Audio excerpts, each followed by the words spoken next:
Welcome to What the Hell is Going On News. It's a quiet Thursday afternoon in Berea, Kentucky, a town known more for its arts and crafts and historic college than headlines involving federal investigations and yellow crime scene tape. But on April 30th, 2026, at exactly 1:57 p.m., the peace of this community wasn't just broken, it was shattered by violence so sudden and so senseless that it left seasoned FBI agents at a loss for words. Imagine walking into your local bank to handle a simple transaction, only to be met by a hooded figure in a black mask who isn't there to negotiate. Within seconds of crossing this threshold, two lives were snuffed out. No warnings, no demands for cash first, just immediate lethal force. The victims were Brian Switzer and Brianna Edwards, two dedicated employees who became the targets of a young man who seemingly valued a stolen dollar more than the sanctity of human life. What makes this case truly chilling isn't the murders themselves, but the digital trail that followed. As the police were scrambling to identify the masked gunman, the suspect was busy. He wasn't hiding in the basement. He was on social media, posting images and even listing the getaway car for sale on Facebook Marketplace. Tonight, we are peeling back the layers of the Berea Bank Massacre. We're looking at the 18-year-old accused of this deplorable act. The high speed pursuit that reached speeds of 130 miles per hour, and the digital footprints that led the FBI straight to his door. This is the story of Brailen Weaver in the day that broad daylight turned into a nightmare. Confirming the suspect charged in the deadly bank robbery in Berea, Kentucky, has local ties to Covington. Right, and federal investigators have now identified him as 18-year-old Brailen Weaver. Officers arresting him early this morning after an hours-long manhunt. WLWT News host Danielle Dindak live for us down in Lexington tonight with more on where officials, they held that news conference today and the information they released a short time ago. Hi there. Yeah, hi there, Sheree. So just within the last few minutes here, we actually just got some breaking new information that State Attorney General Russell Coleman did announce that his office is going to pursue state murder charges in this deadly bank robbery. Now, I do want to go on to tell you some more information that we did find out from earlier today. So this all happened just before 2 p.m. on Thursday at the U.S. Bank in Berea, which is about 40 miles south of Lexington. Federal investigators releasing this picture of the suspect. The masked man wearing gloves was later identified as Brailen Weaver. According to court documents, he walked into the bank and opened fire, killing a man along with a bank teller. After the shooting, court documents revealing Weaver was checking multiple bank drawers, then took off with surveillance video showing him drive a silver BMW. Law enforcement officers were able to track down the car to Weaver through a Facebook post. Other social media posts shared by federal investigators show Weaver in the same clothes and shoes and pants that were worn during the bank robbery and homicide. Yesterday, law enforcement spotted Weaver leading them on a chase on I-75. Investigators say Weaver crashed, ran off, and finally around 3 a.m. this morning, Weaver was arrested. At about this exact same time yesterday in Berea, Kentucky, an unspeakable act of violence occurred. An individual walked into a bank, shot one individual, then shot another individual that was a bank teller, turned around, fled the scene, and what transpired was a long series of events that culminated in the arrest of Brailen Weaver at or about 3 a.m.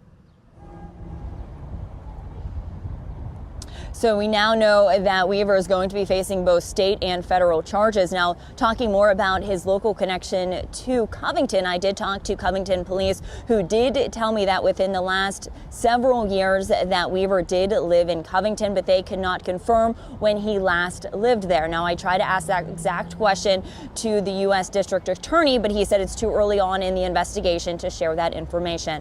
Reporting live here in Lexington, Danielle Dindak, WLWT News 5. Danielle, thanks so much for the update there.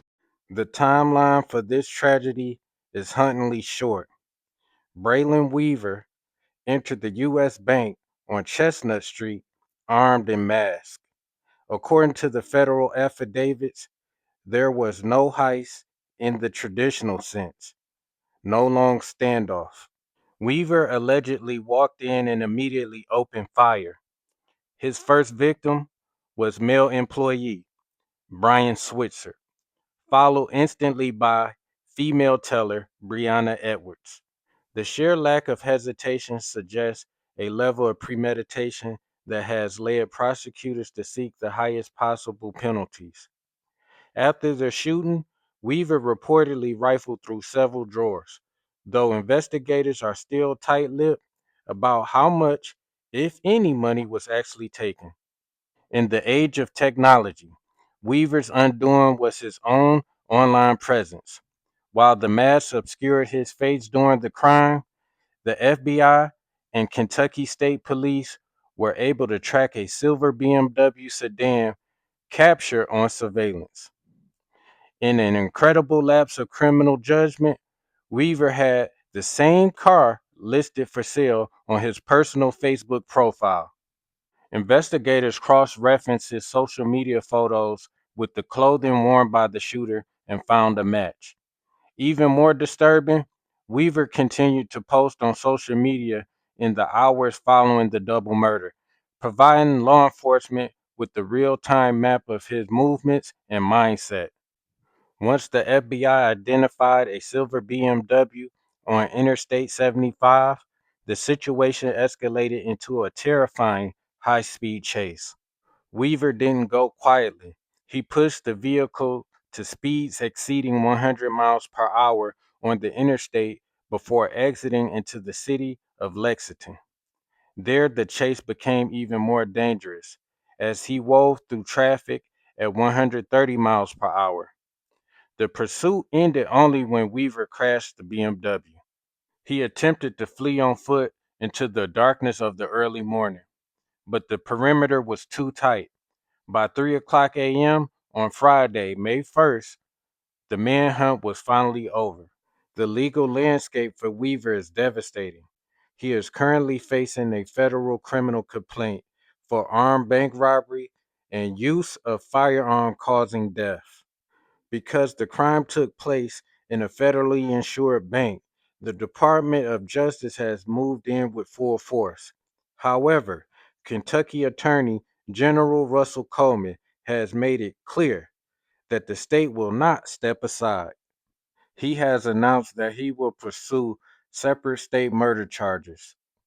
This dual track prosecution ensures that even if one case falters, Weaver will likely never see the outside of a prison cell again. The blood has been cleansed from the floors of the U.S. Bank in Berea, but the stains of the community remains.